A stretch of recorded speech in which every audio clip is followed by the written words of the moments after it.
Selamat datang. Hari ini kita akan membahas sebuah gagasan yang sangat provokatif. Mungkin bahkan berbahaya. Hmm, Dari buku Samuel Huntington, The Clash of Civilizations. Idenya begini. Coba lupakan dulu pertarungan ideologi ya. kayak komunisme lawan kapitalisme gitu. Betul. Menurut Huntington, setelah Perang Dingin selesai, garis konflik utama di dunia itu bukan lagi soal politik atau ekonomi. Tapi soal budaya. Tepat, peradaban. Tepat sekali. Ini semacam kacamata baru ya untuk melihat dunia.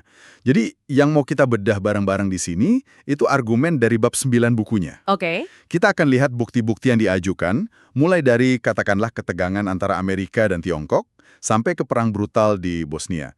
Dan kita coba pahami, teorinya ini beneran bisa menjelaskan dunia kita, atau ya cuma provokasi saja? Dan ini bukan sekedar teori loh.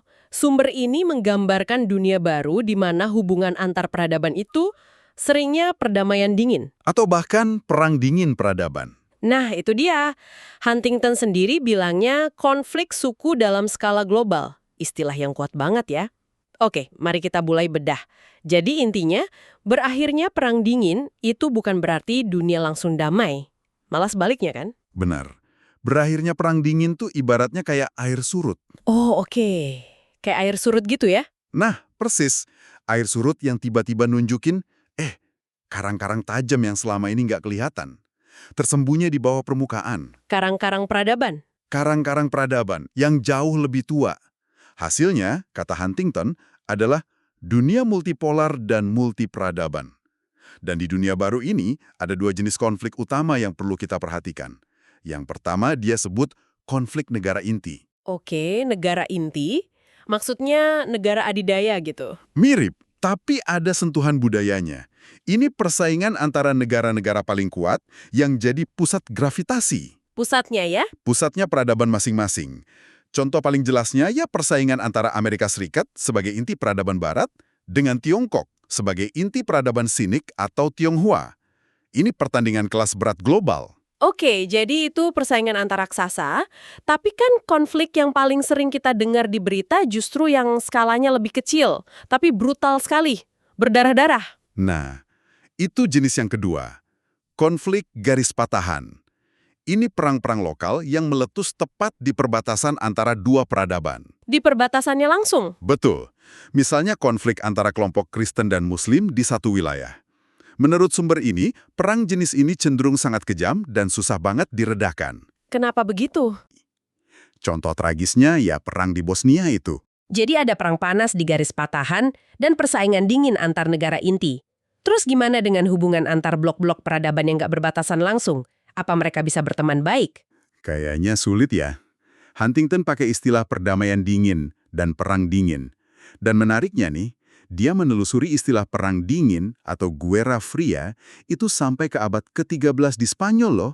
Wah, jauh sekali. Jauh. Istilah itu dipakai untuk menggambarkan koeksistensi yang tidak nyaman antara orang Kristen dan Muslim di Mediterania. Jadi ini bukan situasi damai, tapi juga bukan perang total. Cuma ada, ya, ketidakpercayaan dan persaingan yang terus-menerus. Jadi persahabatan sejati antar peradaban itu langka di dunia seperti ini. Sangat langka. Sumber ini bilang ini bukan masalah baru. Bukan soal terorisme aja. Bukan. Tapi sebuah kisah yang sudah berjalan 1400 tahun. Betul sekali. Ini digambarkan kayak gelombang pasang surut yang panjang banget. Dimulai dari ekspansi awal Islam, terus dibalas perang salib oleh Eropa. Iya ya. Terus ada Kekaisaran Ottoman Turki yang mengancam jantung Eropa berabad-abad. Lalu giliran kolonialisme Barat yang mendominasi dunia Muslim.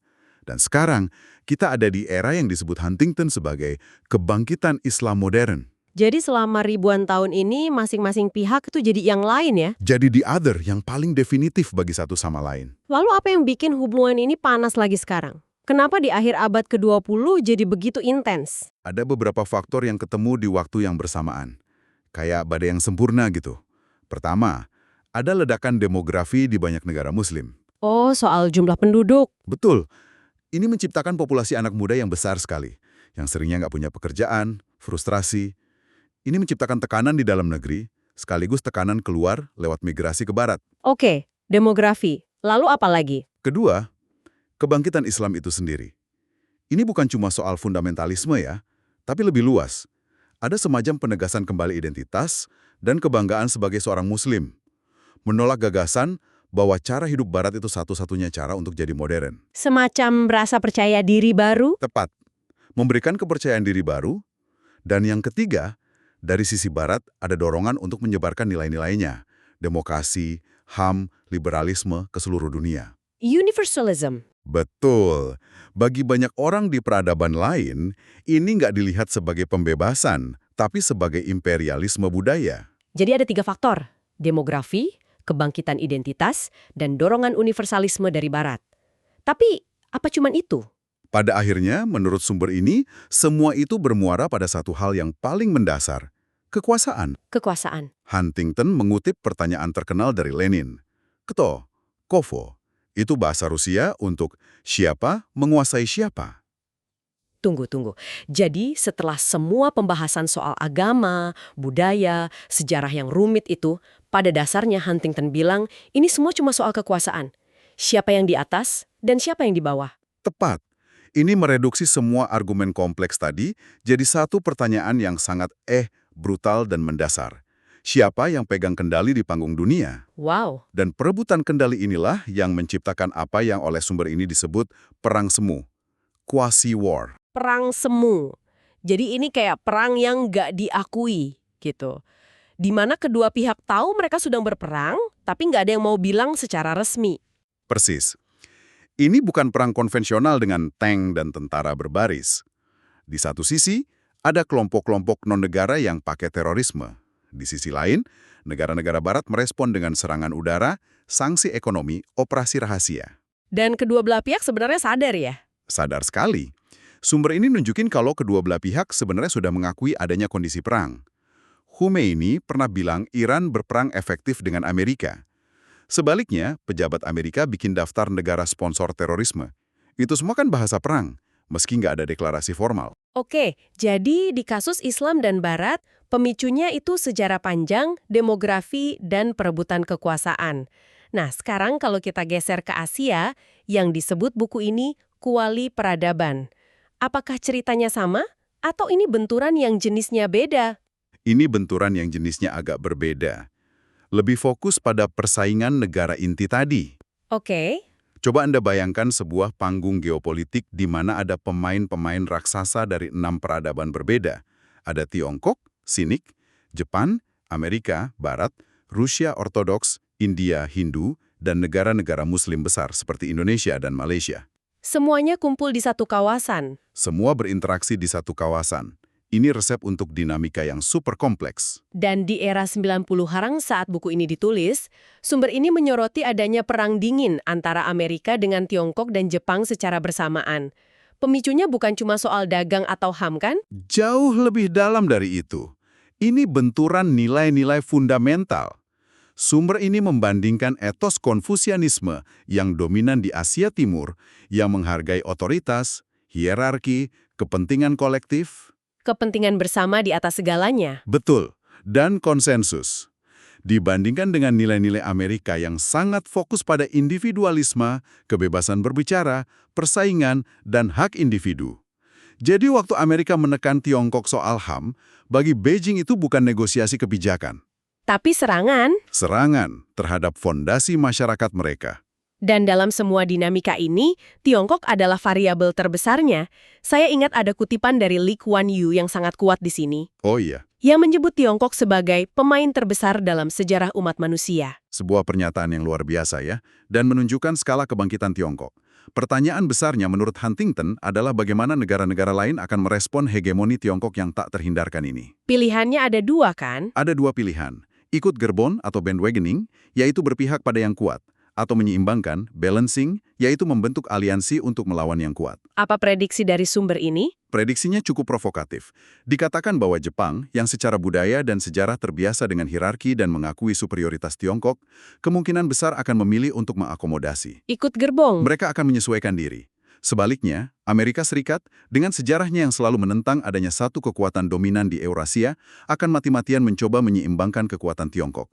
Nah, inilah, menurut buku ini, bibit konflik besar di masa depan. Tunggu dulu, prediksi soal Jepang yang bakal ikut gerbong Tiongkok itu menarik sekali ya. Mengingat kondisi sekarang di mana Jepang justru semakin merapat ke Amerika, rasanya kok agak kurang pas ya. Iya, iya. Apa sumbernya kasih alasan lebih lanjut kenapa dia berpikir begitu waktu itu? Dia mendasarkan argumennya pada kesamaan budaya jangka panjang dan realitas ekonomi. Idenya adalah bahwa tarikan gravitasi ekonomi Tiongkok pada akhirnya akan lebih kuat daripada aliansi keamanan dengan Amerika yang jauh. Tentu saja, ini prediksi dari pertengahan 90-an. Benar juga. Dan realitasnya bisa jadi lebih rumit.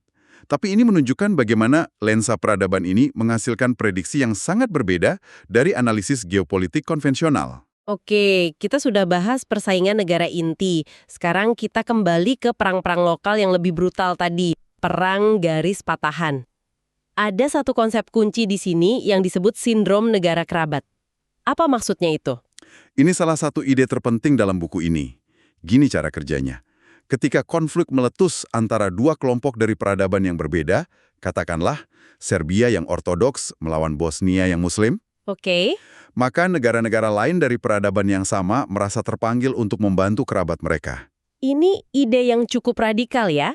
Seolah-olah kesetiaan pada peradaban bisa lebih kuat dari kesetiaan pada negara atau hukum internasional. Betul sekali.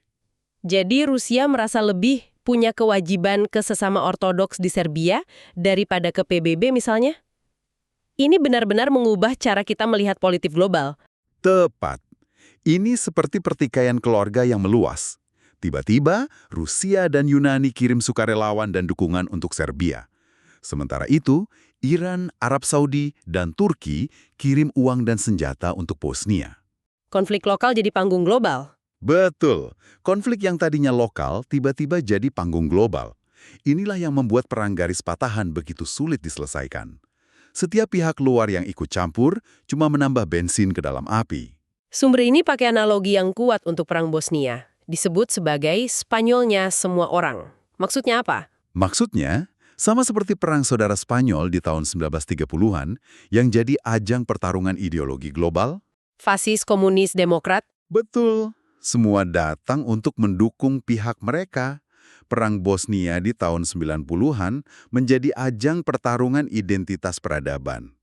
Kaum Ortodoks, Muslim, dan Kristen Barat dari seluruh dunia berbondong-bondong mendukung saudara peradaban mereka di sana. Bosnia jadi simbol dari benturan yang lebih besar. Oke, jadi kalau dukungan dari negara kerabat ini justru memperburuk dan memperpanjang perang, lalu bagaimana perang semacam ini bisa berhenti? Nah, disinilah letak paradoksnya. Solusinya justru datang dari sumber masalah yang sama. Oh ya? Buku ini berargumen bahwa perang garis patahan hanya benar-benar berhenti ketika negara-negara inti dari peradaban yang terlibat memutuskan untuk turun tangan dan memaksakan perdamaian. Jadi aneh ya, pihak yang memperkeruh suasana, negara-negara kerabat ini, justru jadi satu-satunya yang bisa mendamaikan. Mereka yang menyalakan api, mereka juga yang harus memadamkannya. Tepat sekali. Amerika Serikat harus menekan Kroasia yang notabene barat. Rusia harus menekan Serbia yang ortodoks. Dan negara-negara muslim berpengaruh harus menekan Bosnia. Tanpa tekanan dari kakak-kakak peradaban mereka ini. Para petarung lokal, kemungkinan besar, akan terus berperang sampai titik darah penghabisan. Jadi, sementara konflik itu menggelembung dari bawah, perdamaian justru menetes dari atas. Jadi setelah semua ini, apa artinya kerangka berpikir ini bagi Anda yang mendengarkan? Kita baru saja menjelajahi sebuah dunia di mana identitas budaya yang mengakar ribuan tahun ternyata lebih kuat daripada ideologi politik modern.